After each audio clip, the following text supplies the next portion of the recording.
Cuando metemos el enganche, si vemos que el orificio no coincide perfectamente, nos ayudaremos con un puntero o en este caso con un destornillador para llevarlo a su sitio. Pondremos los tornillos de 10. El que lleva la arandela grower lo ponemos en este punto de aquí. Y en este punto de aquí pondremos el tornillo que lleva la arandela de ala ancha porque es un punto pasante. Sobre ese punto ponemos la arandela cuadrada con la tuerca moleteada. Igual que en el anterior, lo llevamos al sitio con la ayuda de un puntero o un destornillador, asegurándonos de que los puntos de anclaje están bien centrados.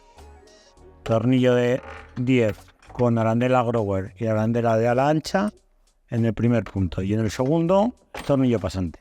Para poder acceder a poner la tuerca en el último punto tendremos que descolgar el escape. Una vez descolgado el escape, yo me ayudo con un taco de goma, en este caso un martillo de goma, para calzarlo.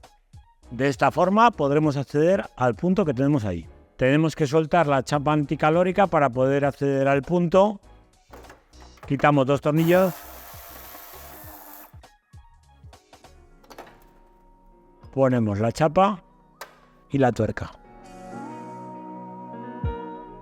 Una vez que hemos aproximado todos los tornillos, al ser tornillos de 10, le daremos un par de apriete de 51 Nm.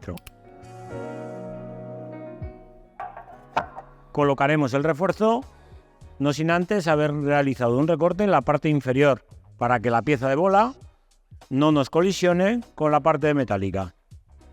Volveremos a colocar los tornillos que sujetaban con las piezas de aluminio que llevaba anteriormente. No os olvidéis de volver a sujetar el soporte del escape que hemos quitado con anterioridad, así como la chapa anticalórica.